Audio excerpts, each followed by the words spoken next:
AI is the hottest topic of 2025. It is crazy the amount of people I've heard say AI is going to steal your job. You will be redundant. Yeah. And my answer is absolutely not. Like AI, yes, can streamline your admin. It can help you draft a beautiful professional email, generate some ideas. But can it give you that human emotion? No. Can it give you human connection? No. Can it walk into a space and help you feel something? No. So I actually feel like because of this rise with AI, our jobs are even more valuable now than they have ever been because people are craving human connection. They're just inundated with so much AI all around them and AI responses that now people are left, craving more emotional human intuition and that human connection. So I feel like my job now as a creative and as a stylist and an interior designer is now even more valuable thanks to AI and for the opposite effect, not because I feel like it's going to steal my job, but it's actually showing how important my job is, that I can help you, I can come into your space. Welcome to Behind the Design, a podcast where we unfold the details behind the designs we know and love and explore how each project comes to life. I am Camilla Ingle, owner of Unfolded, an interior design and styling studio. In this podcast series, we dive into the details with our industry experts, covering topics such as the creative process, latest design trends, and how we, as an industry, work together to meet the brief and overcome challenges. Let the conversation begin.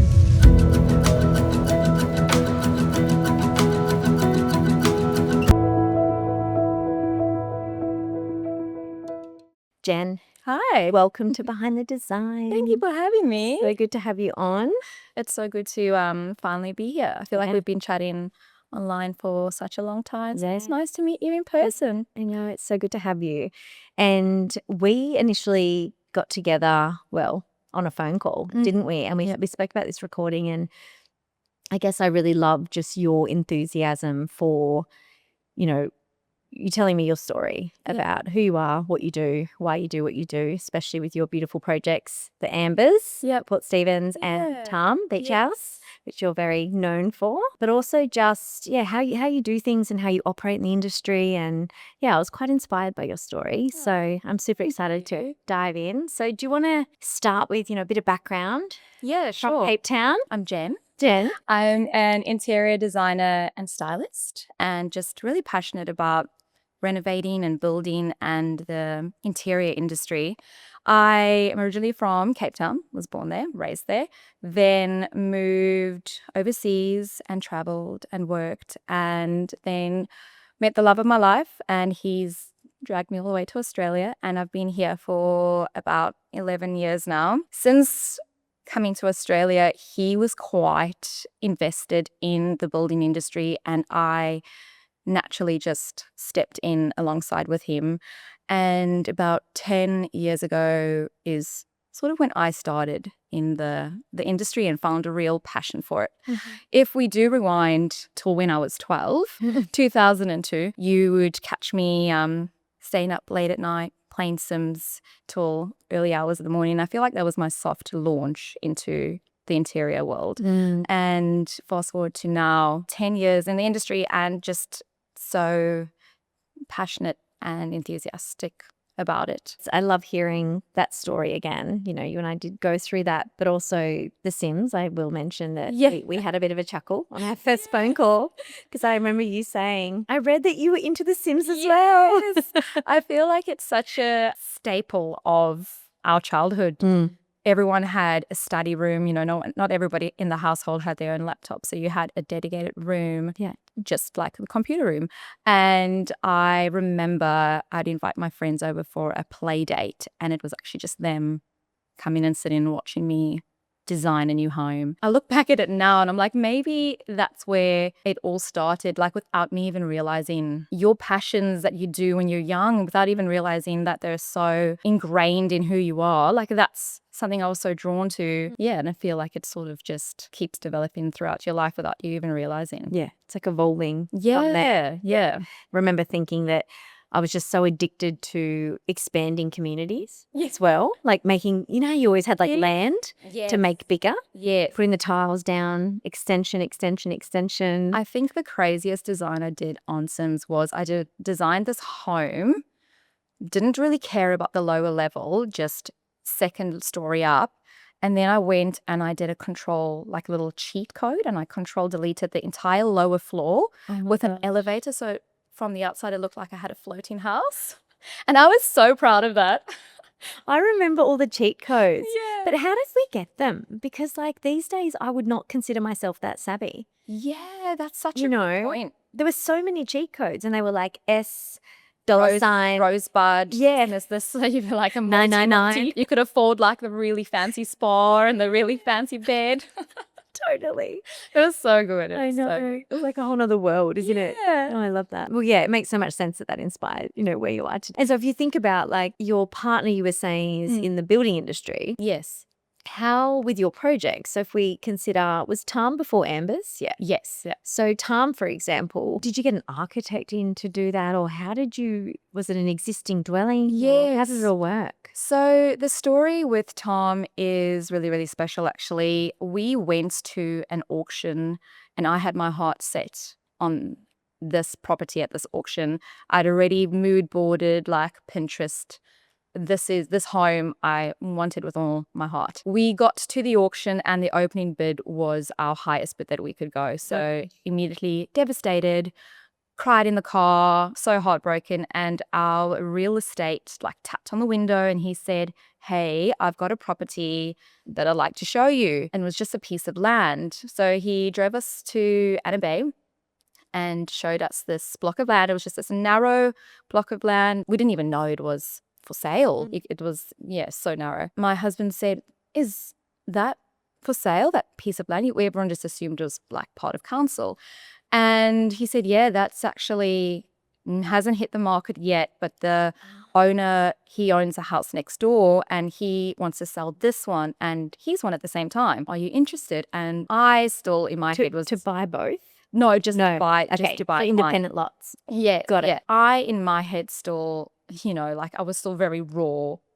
Still had the other home in my mind, but mood boarded it, envisioned it. Yes. But Rai, when he saw the location of where this was, he used to grow up surfing on the reef right in front of the property, and he used to come to that park all the time. So it was immediately like a heartfelt connection for him. Yeah, we put an offer down and they accepted it, and that's where Talm then was built. We designed it from scratch, sat up very late nights, cups of tea, designing, nutting it out. And at first we were designing it as an investment property. So just to build this beautiful home on and then sell. But once the home was built, we fell in love with it and we couldn't let it go. And then we were in this position where, well, what do we do? Like all our capital is in there. We actually can't afford to keep this home. And that's where we came up with the idea to put it on as a holiday property and to holiday let it, so that other people could enjoy this beautiful space and its location and we could still hold on to it. So that's how Talm was born. It was such a journey. We had to build through COVID. So we moved into it. It was livable. There was no curtains and like hardly anything really inside, but it was livable. Had running water and you could cook. Yeah. So we moved the basics. Yeah. So we moved in just before COVID and the lockdown. And then we just hung sheets on the windows and we kept chipping away at it. I started working on the marketing plan for Talm and its launch and setting it up so that when everything reopened, we were ready to go. What does Talm mean? Talm is actually, so it's pronounced Talm, which is in Afrikaans a place to linger, so to stay longer. It's a very old school Afrikaans word. Like my South African friends now would be like, oh my goodness, that's a word like my grandma used. Well, it's not, very It's current, beautiful. but it sounds so beautiful. And when you look at it, it does remind you of the word calm. Calm. So it's nice to have that as a South African word to sort of incorporate a little bit of the South African side. On your side. Yeah. So, sorry, you were saying, so then with the marketing of it all, you were planning all that in the background. Yes. That got its legs for Airbnb. We put it on the Airbnb and then also just directly through our website. And I was reaching out to companies and getting influencers on board and just working on a marketing plan to give it this big hard launch when the time was ready and just flood the market with who we are. And it really took off really well. I think the timing of it was also so divine in the sense that people were ready to travel. People were locked down for so long.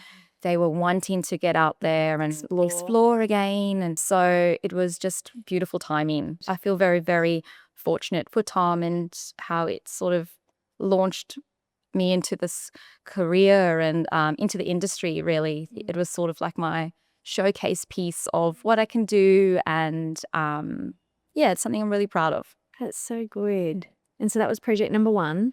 That was project number 2, but it was the first project we did was more, that was just an investment home. So just build and then sell. And a simpler sort But it was still good like foundations into the industry and knowing how everything works. And we made a lot of mistakes in that build, but it's good. You need a project like that, I guess, as you learn from it and you just get better and better with each one. And then Amber's was after Talm. Yes, so then we did another renovation. So we converted just this old little shed into a beautiful like Australian cottage.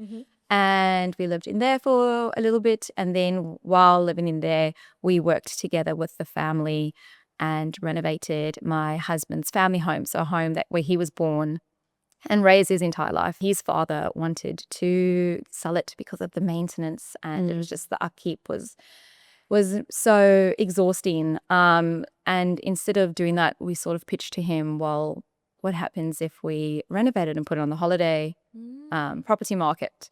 Then it'll look after itself, it'll be maintained, and we can keep it in the family. So after convincing my husband's mum and dad, they agreed. And so it was a big family project between myself, my sister-in-law Lauren, and my brother-in-law Kane, who has the Greenbold construction company, and then my husband, who has a plumbing company. So between all of us, we tackled it. It was a mammoth project. I don't recommend doing it. Like, I probably wouldn't do it again. It was amazing, but it was so exhausting because we had such a tight deadline. We had marketing agreements that we had to meet. I think without the deadline, it might have been a bit more of a calmer, relaxed process. But then again, with so many people involved with other deadline, things can drag out. So it was a blessing in disguise. But my goodness, it was. We were so burnt out after that entire project. But it was beautiful now, and we're so proud of it, and we're glad it's out in the world. So currently you're working on your home? Yeah, so we've just bought a farm in the Port Stephens area, and there was already an existing 100-year-old cottage on there. So beautiful, so cute. It has beautiful decorative ceiling and cornice and just little knickknacks all around the home, real hardwood timber flooring. Amazing. Just things that is difficult to find these days. Yeah. That is still in a good condition.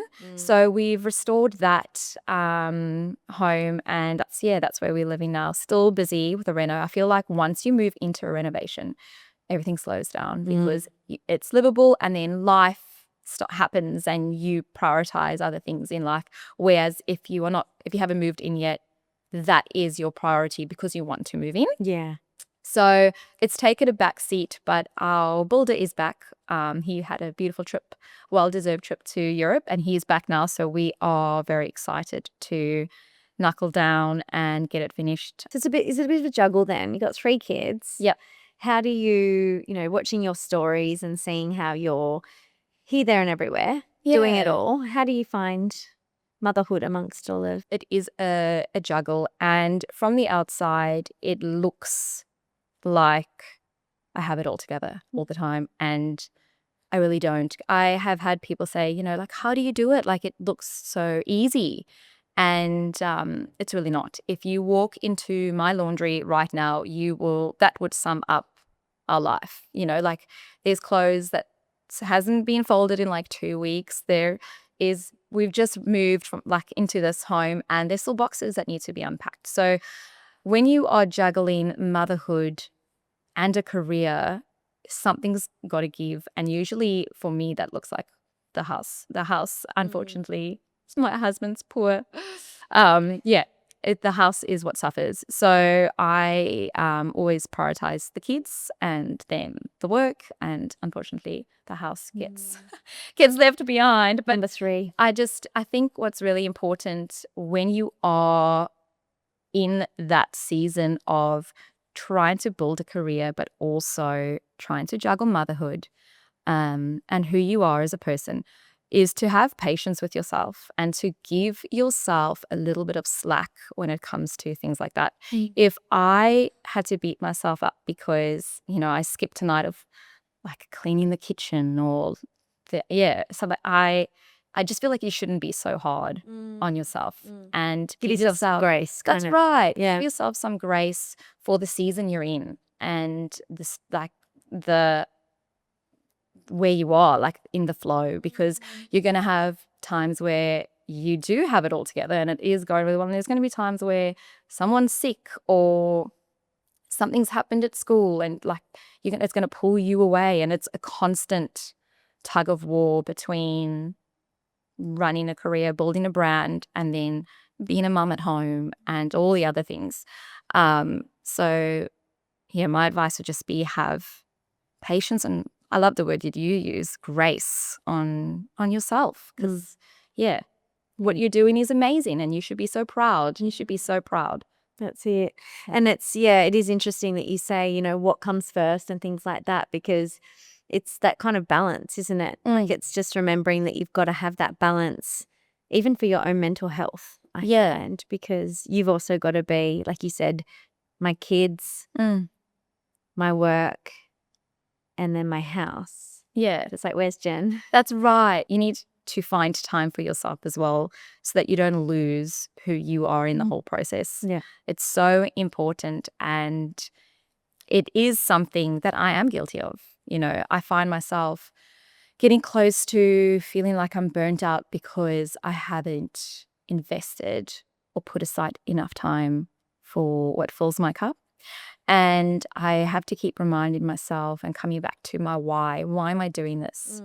What is the reason? And when I do that, I can start aligning my work and my priorities again and making my way back and feeling like, okay, now I'm starting to fill my cup again. Yeah. So it'll check in. Yeah, constant check-ins with why are you doing this? Does it align with who you are? Are you prioritizing things that are important? Yeah. That is sort of how you can prevent or minimize burnout, I should say. Because I feel like burnout sneaks in. It's not, doesn't hit you hard. It just sneaks. It's like a slow burn to burn out. Yeah, it's a slow, sneaky burn, and it doesn't often show up as exhaustion. It shows up in you feeling like what you're doing doesn't align with who you are anymore. And when you look at your work, you're like, oh, there's like everything's exhausting and an effort. Yes, versus like, this is fun. That's right. So it doesn't creatively fill you or feel you anymore. So and do you find ideas don't come in the way that they normally do when you're fresh and energized? It's like everything's like a drag. And everything feels like a mission. And that's where you've got to check in and be like, oh my goodness, I'm starting to burn out. This is where I need to pull myself back. So it's not just feeling tired. That's like the physical burnout, but it's also the mental burnout that people need to be really aware of, because that's the sneaky little one that just gets in there, and it's the harder one actually to pull yourself out of. Yeah. And it's I've learned to recognize it now, and even just little things like chatting to an earlier guest around just people like you and I who, run our own businesses and are doing the juggle. I don't have kids yet, but different juggle at the moment. As you say, this is a different season. But I still need a holiday. Yeah. And so my partner and I have got, in the next 6 months, we've got 3 holidays. Oh, that's so It's good. the most I've ever done, I think, in my life. Yeah. Consecutively. Yeah. Oh, in a that's 6-month span. But yeah. he works for himself as well. And it's like, if you don't book it in ahead of time, and she made a great point. She works for herself. And she said, when you're not in a company with your leave given to you, hey, you've got this amount of sick leave, this amount of, you don't use it. No. Because it's not there. No. So you just keep going. That's right. And then you're like, I need a break. And then it's mental burnout. And then it's too late. You're like, where are we going? Let's go somewhere next week. Yeah, what's available? I need this weekend off. Yes. But yeah, just in relation to mental burnout, I've learned now, because I went through probably one of my most severe burnouts last October, November. Yes. And gosh, match. Same. You did as well. Yes, that time. Yeah. And it's towards the end of the year. So, I mean, it's, we shouldn't say it's predictable, because you need to learn to cut it early. Yeah. But we obviously both didn't. Yeah. And then I got in there and I was just like, I'm a wreck. There's nothing left in the tank. Literally nothing. Yeah. So yeah, we've learned, now we're going on triple holiday. Oh, that's good.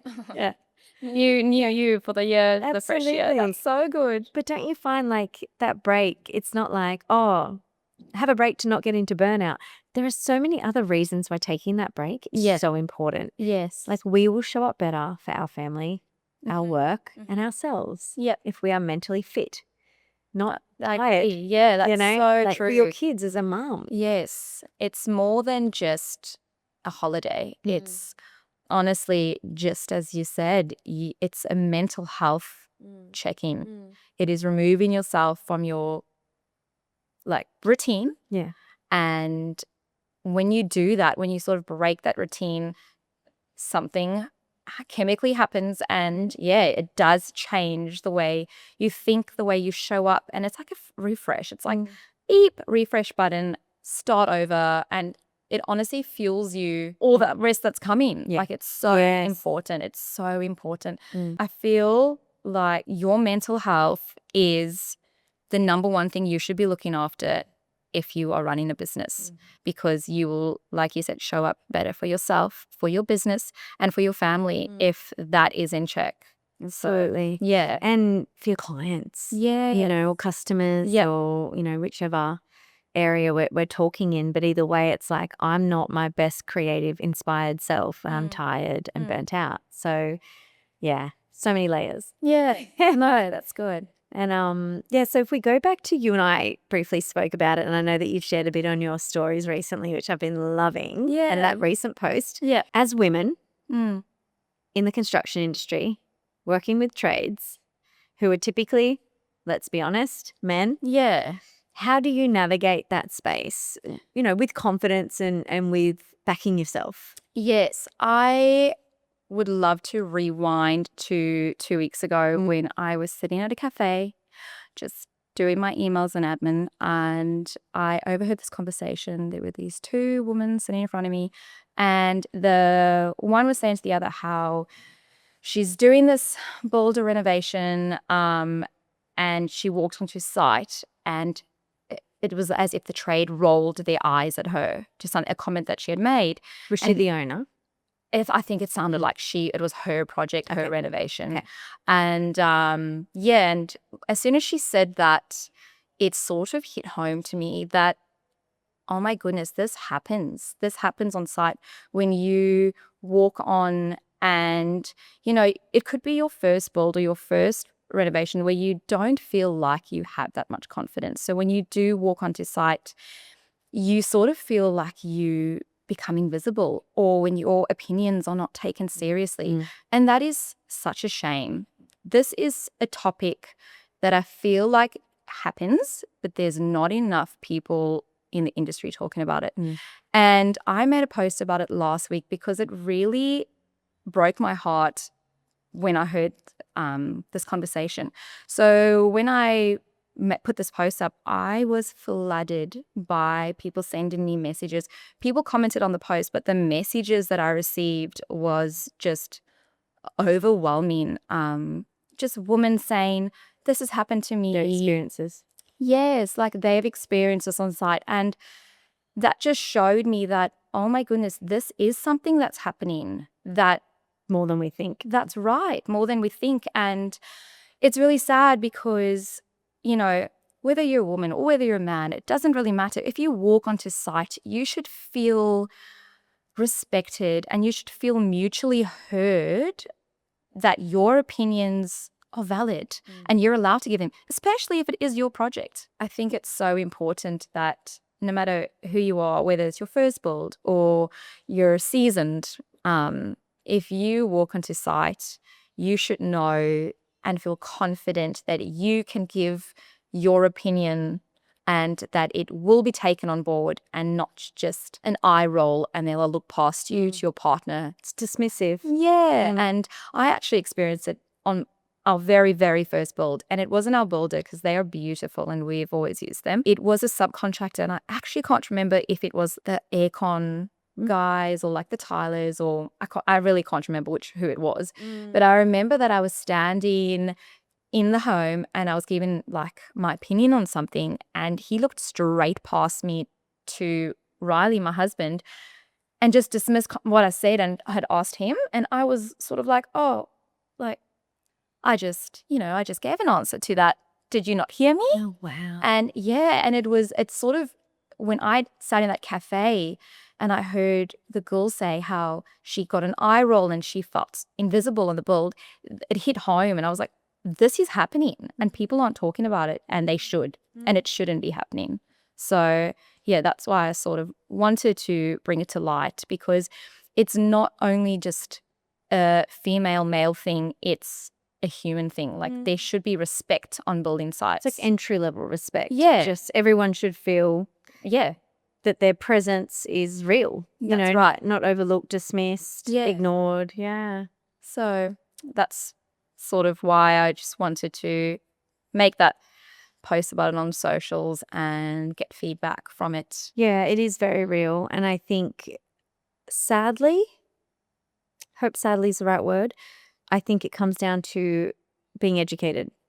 Certain trades or even designers, because we can only speak on behalf of ourselves as designers who probably do respect everybody on site and all those things. It's sort of removing any hierarchy as well, right? Yeah. Like we're all equal, as you say, equality, and we're all there to kind of collaborate and work together. Yeah. And that's what saddens me hearing what you're saying, because those types of trades are missing the point.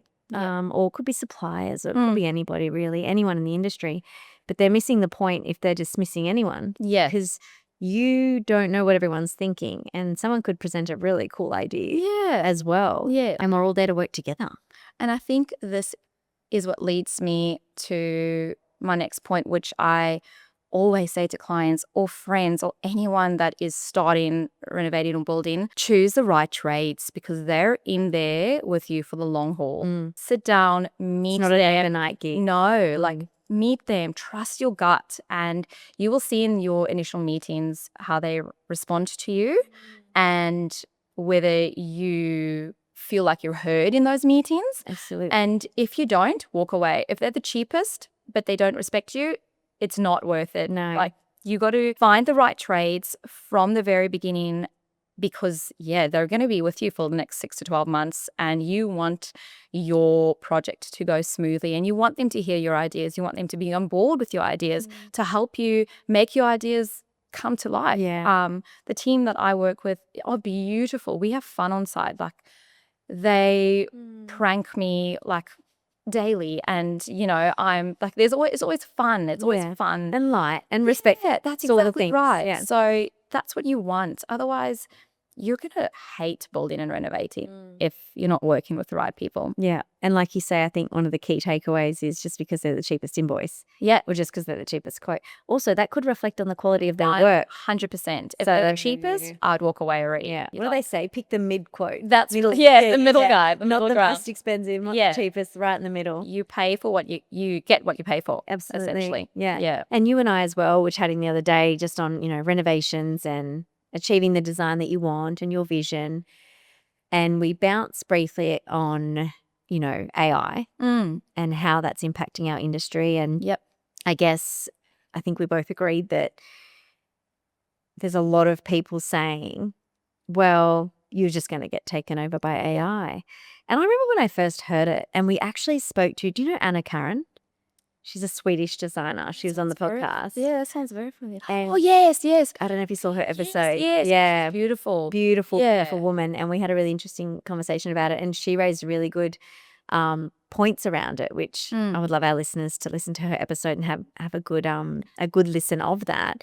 But off the back of that conversation, it just reminded me that we are human and we have a personal touch. We can be on site physically with our clients. We can go and select physical samples. There is so much that we can do that AI will never do. AI can give you a rendered image and then good luck. That's it. Here we go. Here we go. We could all go and do that. I want to bounce that with you because I feel like AI is the hottest topic of 2025. It is crazy the amount of people I've heard say AI is going to steal your job. You will be redundant. And my answer is absolutely not.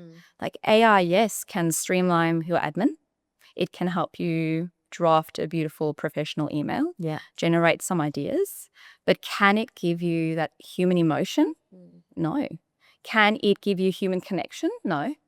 Can it walk into a space and help you feel something? No. So I actually feel like because of this rise with AI, our jobs are even more valuable now than they have ever been because people are craving human connection. They're just inundated with so much AI all around them and AI responses that now people are left, craving more emotional human intuition and that human connection. So I feel like my job now as a creative and as a stylist and an interior designer is now even more valuable thanks to AI and for the opposite effect, not because I feel like it's going to steal my job, but it's actually showing how important my job is, that I can help you, I can come into your space. I find out who you are as an individual. It's highlighting that. Yeah, who you are as an individual, as a family, how you work. What your needs are in the space. How it flows, the energy your home provides, and then tailor that to help your house feel like a home, where AI cannot do that and it never will be able to do that. So can't read your expression. No. Like we can read a client's expression. 100%. They loved what I just said. They're not sure about what I just said. Exactly. Yeah. I love this topic and I love when people bring it up and try and, over dinner conversation say, oh, how do you feel about AI and taking your job? It's like, well, it's so controversial. Yeah, good luck. But let's go. Yeah, it's good. It's good. Yeah. Don't talk about politics, but let's talk about AI. I'm like, I'll pass on the politics. Yeah. Just finish my dinner. I love that topic and I am very strong in how I view it. And I do think it's a powerful tool. And I do think it offers some beautiful stuff. Yeah, it can help make our life easier in the admin side of things, but it can never replace the most valuable aspect that we offer to clients, which is our unique offering of human connection, intuition, and emotion. And that is irreplaceable by anything. Absolutely. So, yeah. And it makes me think, I've recently seen a couple of friends, and it's a bit of a joke, but it's also, I take it quite seriously. Yeah. Jumping onto ChatGPT for relationship advice. Yeah, okay. Or personal therapy. And the most common answers validate their experience. Yeah. So I think if you take something like that outside of the AI render, but put it even into ChatGPT, someone could put in their ideas about their renovation. Yeah. You and I are there to say, in our experience, on the physical side of this build, that can't happen because it's double brick. Yep. Or that's going to cost you an arm and a leg because those existing window frames are blah, blah, blah, but we could do this. Yes. AI, ChatGPT, none of them can do that. No. They will stand with you on site and problem solve. Yep. Yeah. That's exactly right. And if you take what AI says as gospel, you are going to cost yourself thousands for that exact reason. Yeah. I have actually shoot yourself in the foot. Yes. And I've actually tested this on site myself, just as for curiosity. And I've had to pull up AI and say, actually, that answer is incorrect. The amount of times I've actually said it, I've screenshot it and to show like my husband, like, look at this. I've told AI it's incorrect. Then it goes, oh my goodness, yes, you are right. Thank you so much for pointing that out. And then I'll ask it something else and it'll give me an answer. And I say, no, that's actually wrong. Like, you've missed this and this and this.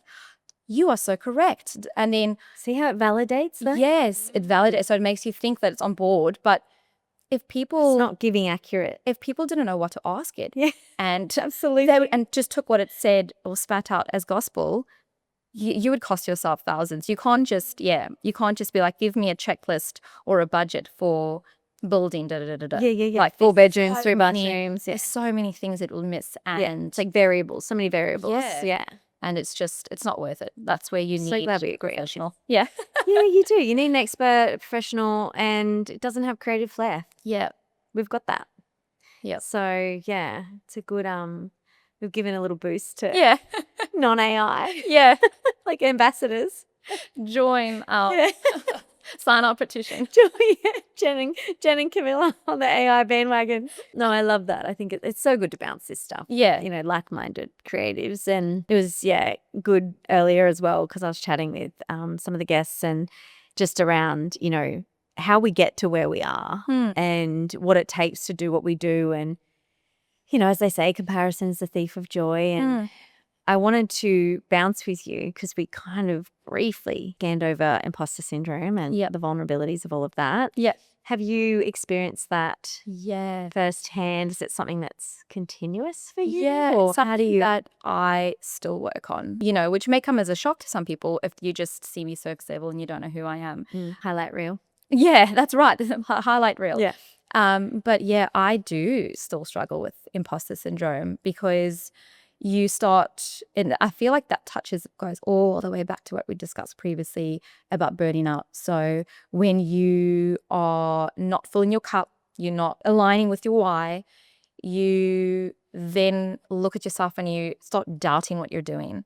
So I would put up a post or a reel or, you know, chat on stories, and then I'd rewatch and going, oh, like, was that me? Or, you know, you start doubting. Is that authentic? Yeah, you start doubting, like, what you're doing, why you're doing it, like, and you stop believing in yourself.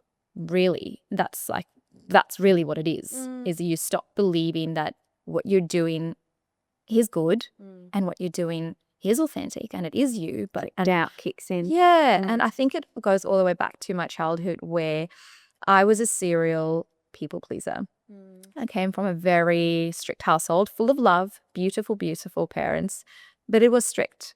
And I grew up becoming a people pleaser, and now bringing that into my adult life, into my career, it has transformed into the imposter syndrome where I start doubting myself because am I doing things people are going to like or people are going to relate to, or is this even, you know, what people want to hear, instead of just, is it for me? Yeah, instead of just saying authentic, forgetting about all that, but just reminding myself that I'm here to show up for people to help them with their build and renovation. And they want that. That is so simplified. Yeah. And non-emotional. Yeah. Isn't it? Yeah. Like, this is the task at hand. Yeah.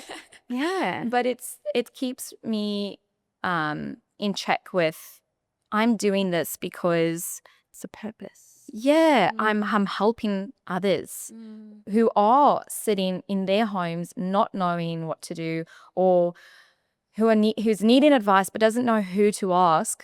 I want to be that person, and showing up in an authentic way In a real way, it's not polished all the time. It's not perfect all the time, and that's okay. That's actually what people relate to more. Yeah. So A bit more raw, real. Yeah. And I feel like that's actually how I have built my brand over this past 12 months, is because I've just pushed perfection to the side and been okay with not being 100% perfect in the moment or waiting for the moment to be perfect, but just to show up, be real, be authentic, and just show people what it's like every day, daily. The realities. Yeah. Which I do show a lot of, is the reality of renovating with kids, living in a renovation, because that's what's actually really what your life will look like if you are renovating. And I don't want it to be a big surprise or shock to someone who starts renovating and, you know, they're like, oh my goodness, no one ever showed me this. Like, no one told me that I'll be living with boxes, and it'll be, even though that's like a given, you don't think about it. You see glamorous before and after shots people show. Pinterest. And you don't realize that your house will be covered in dust a lot of the time until your landscaping's done. I'm constantly sweeping out every day, like hectic. Just to make it livable for now. Yeah, like, but also like just the sand. The boys drag the sand in because we have got no grass. Yeah. So it's little things like that that I love showing my clients and my audience and people, because I feel like it's real and it gives them a real look at what it's like to live in a renovation while you have a family, or while you Try and do all the other things. Yeah. Because life doesn't stop. No. Renovating. No. No. You've just got to go with it. It's interesting because some of my clients, you know, live in Sydney and have bought now on the coast, but they're holiday homes, right? Yeah. So they're totally fine for us to be doing everything to the holiday home while they're in Sydney, or they're away on a holiday or whatever it might be.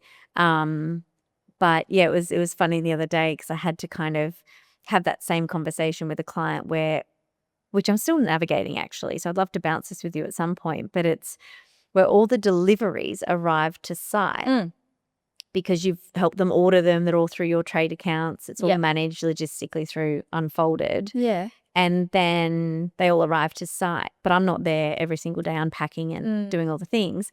And they arrived back from a holiday and they were like, oh my gosh, so exciting. We're just going to spend the day out, you know, unboxing. Yeah. And I was going to go and help them with that and couldn't this week, and they were fine with it. But it's one of those things that you think, I knew that would happen, but they were then just popping in and then they decided to start unpacking them. Yeah. So I hadn't actually preempted that they were going to seal the boxes. Yes. And, you know, like have that conversation first. And I said, oh, it might seem overwhelming, but just know that it's all managed. Yeah. So, you know, reassure. Yeah. They're like, no, it's exciting. Like we've got all the time in the world to do this. We're going to here till the Yeah. weekend type. Yeah. Okay. Like Christmas. You have fun. But yeah, that's just sort of another layer. But it is interesting because I then had a moment where I was like, I could have done better.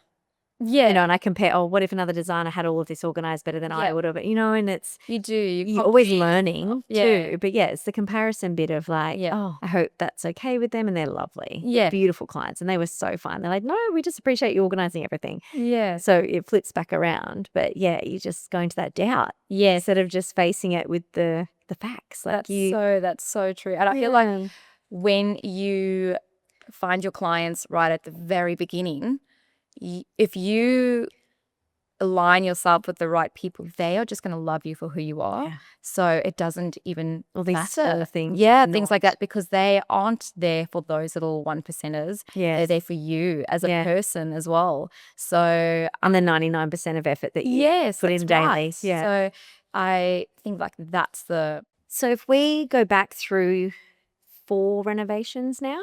Yes. New build renovations. Yeah.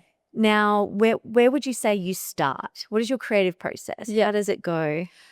This is such an important question because it can really help guide you if you are just starting out and don't know where to start. I always start with mood boarding, and I know that sounds very basic, but honestly, if you can jump onto Pinterest or socials and mood board your interior, like an overall look you want your interior to look like, and then the exterior as well. So overall, important, yeah. So don't go down into room by room. Just do an overall feel of how you'd love your home to look, your space, and then do the exterior as well, because the two of them need to talk.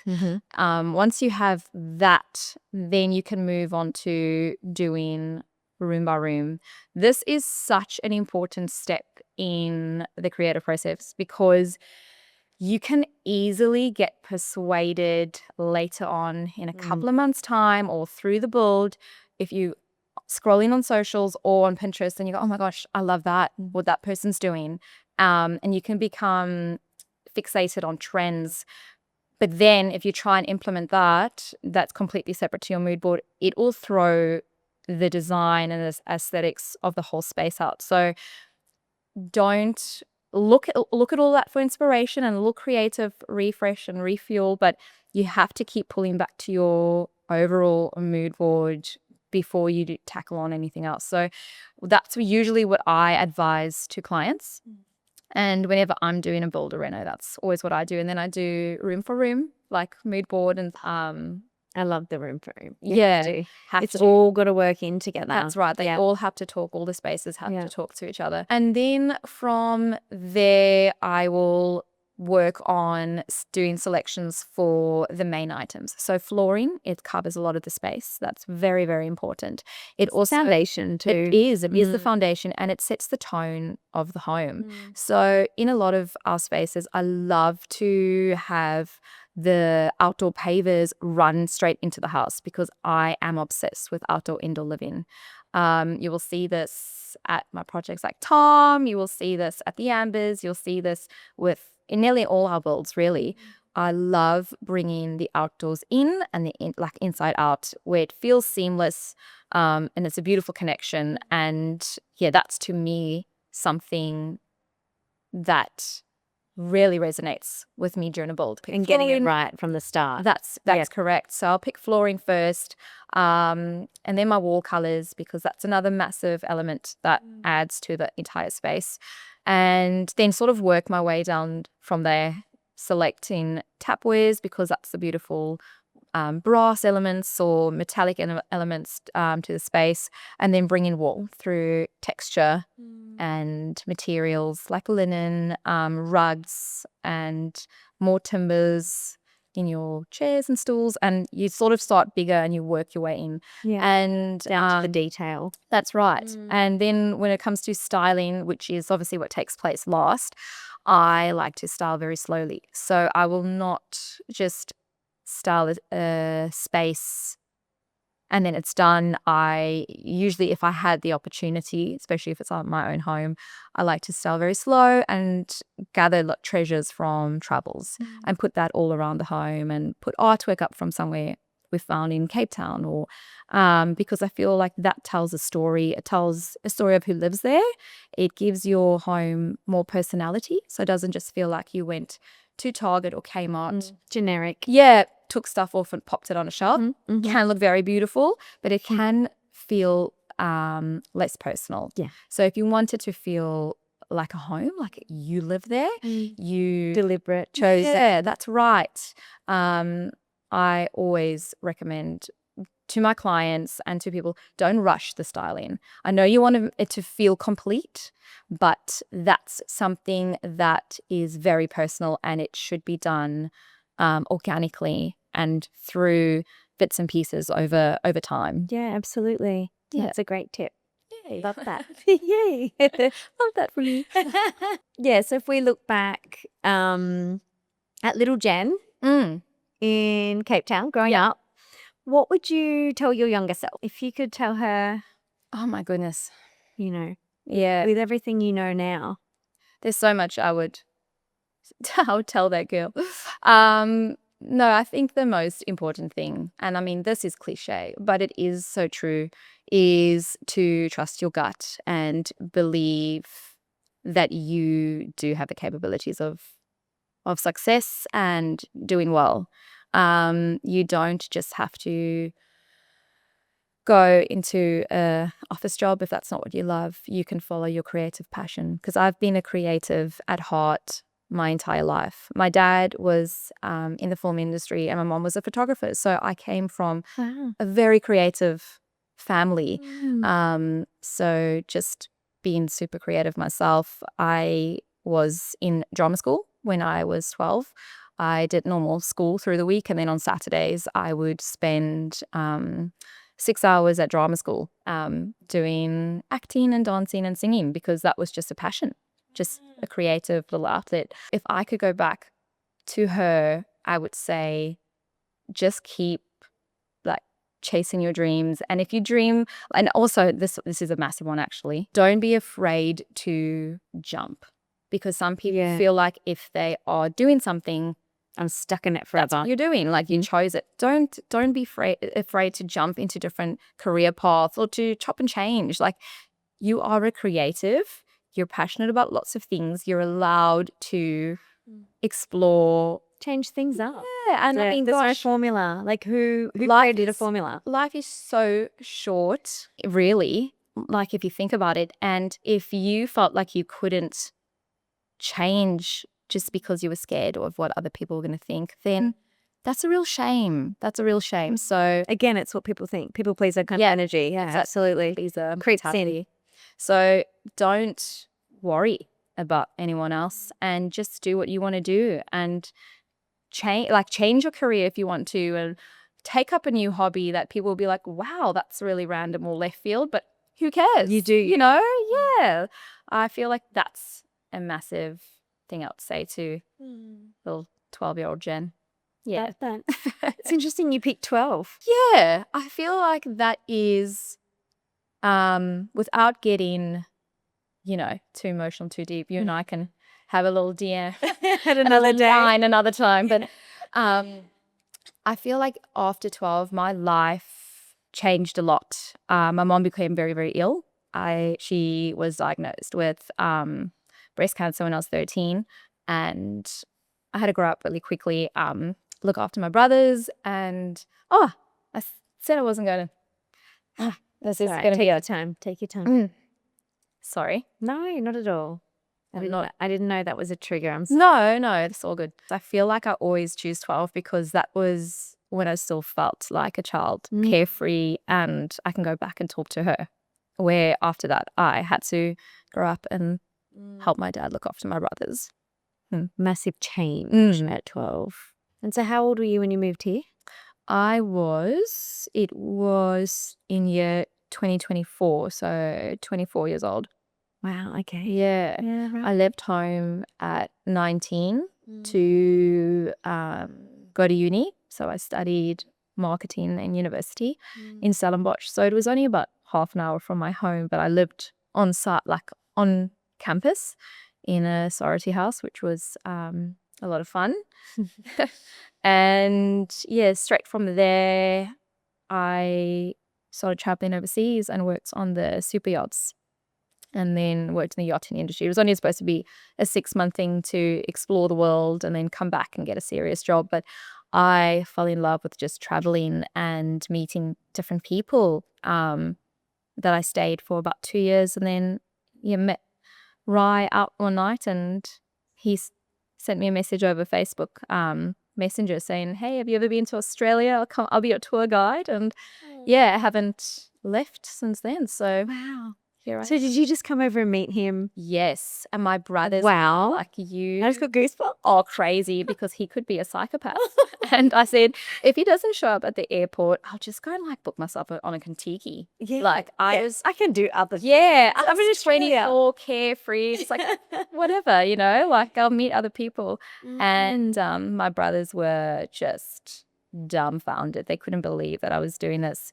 And then I came back after 6 weeks in Australia, went back home to South Africa, and I walked into my dad's office and he looked at me and I said, I'm moving to Australia. And he said, I can see on your face you're in love. And I said, yeah. And he said, I'm happy for you. And it was hard. It was hard for him because we were very close and had this beautiful, beautiful relationship. And so, yeah, it was hard for him when I moved over, but he knew it was the right decision. Yeah. 24. Yeah. Wild. Young and has the whole world Yeah. head. Whole, yeah. That's it. We've ended up in a beautiful spot. I mean, Yes, of all of yeah. Australia and around Anna Bay. Yeah, in around Gorgeous. Anna Bay, Port Stephens. It's beautiful. It's busy during the holidays, but it's quiet like in the shoulder season. So it's a nice little balance of busy and quiet. Yeah. And yeah, Again, you can regroup, not get some mental burnout and go again. Yeah, and I'm such a homebody as well. I love coming back home and just like breathing and resetting, and it's sort of your escape from everything else, and then going out again and being like really extroverted, but then going, oh my goodness, no, I need to go like back into my little home at home. So I feel like I feel like that's my personality, where I love being out and I love meeting new people, but it's also can be really overwhelming. I need to like just regroup myself. So that is a perfect place to live, because I can go and be social, but then I can also just come back and chill. Bit zen. Yeah. That's what I love about the Central Coast, because Central Coast is beautiful. Yeah, like I love coming to Sydney and being here and going out tonight and dinners and whatnot, and just exploring. So there's so much to do. It's very busy. And then I go home and I just feel like meditating's really easy. I do my yin yoga. Everything's really chill. It's an energy thing. It is. Like your environment is energy. 100%. Yeah. I'm a true believer in that. I'm such a community person. Like my husband always laughs at me. But I feel like I never had it growing up, because there wasn't a lot of community sports or hanging out like with the neighbors. It's very, you just stay with your like quite almost. We're here, like I'll go to Coles or Woolies and I'm like, hey, familiar face, you see me all the time. I'm like roping my kids in. And there's netball that everyone does together, or like volleyball, and there's just so many community events, and I love them. And I don't know if it's because we never had them as a child, because it's just a different way of living back there, or what it is, but it's so nice. And I feel like in those beautiful coastal towns as well, everyone knows everyone, and people can say that's a negative thing, but it can also be such a positive thing. Like everyone, especially if they've grown up together. Like on the coast, I've got a lot of people who we all grew up together. We moved away for a while to Sydney and whatnot. And a lot of people have now come back. So we're all like, we were in primary school together, and you just wandered past at the cafe. And I love it. I think it's very warming. That's right. There's something so special, and it goes back to what you said about the energy thing, the energy side of it. I love that. We're very receptive. More than they know, I think, to energy. Yes. I think you had a post that you shared, or a story you shared once, about energy or star signs. Oh, yeah? Was it? Maybe a post, or I don't know. I'm always sharing this kind of stuff. Yeah, just thinking of maybe the stories. Are you into star signs? Yeah. Yes. Okay. You and I are the same person. I'm not even. What star sign are you? I'm Pisces. Oh, what are you? Leo. Okay. I think I shared something on the fact that I'm Leo. Yeah, I think it was something with which is a bit scary. Yeah, it's a bit intense. I don't know much about Leo, so because you know the rising in the moon. Yes.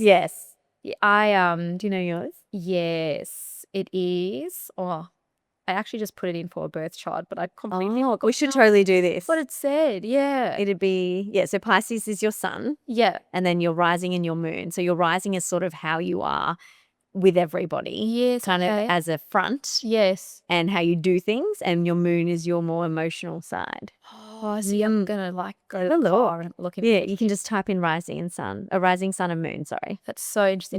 But I saw that on your stories, and I was like, there's so much we have in common. It's actually crazy. Like, I feel like we probably knew each other in a past life. Yeah, maybe we did. We were creating then too. And now our paths are just crossed in this like a weird way now. But oh, I love that. We should just dive a side note. We'll dive into a few things over a while. We've got a little checklist here.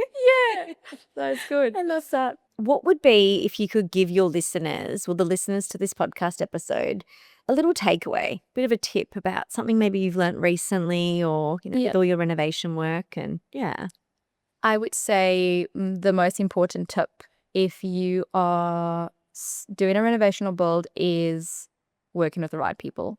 People are that's what's going to make or break your build. Literally can also save you thousands of dollars working with the right people, and also makes the project more fun and more enjoyable and a better result in the end. The chances of it being a more successful renovation or build all stems from the foundation, which is choosing the right trades, choosing the right people to work with, choosing the right designers and creatives, and having the right people on your team. Suppliers. Number one tip. Like, if you can do that right from the beginning, correct from the beginning, then you're setting yourself up for a beautiful, successful, enjoyable process. Yeah. Love that. So, Jen, we wrap up every episode with a bit of a funny question. Yep. Just for a laugh. So, what's a completely useless skill you secretly pride yourself on? I like to call this my party trick, but I can purr like a cat. Like, I can actually really, like a real purr. Yeah, like. Okay.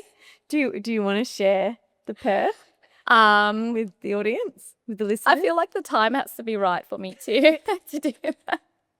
Maybe you can plan it, and when this goes live, we can add it in just stories. But yeah, that's something that my husband's super embarrassed about because I always bring it up in conversation. Like now? Yeah.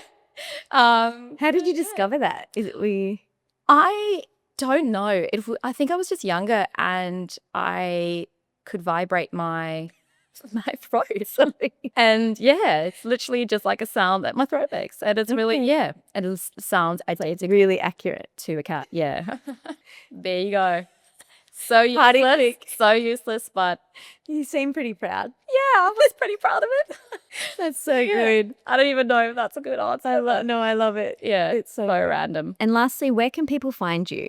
The best would be on socials. So just my name, Jenn Bliss.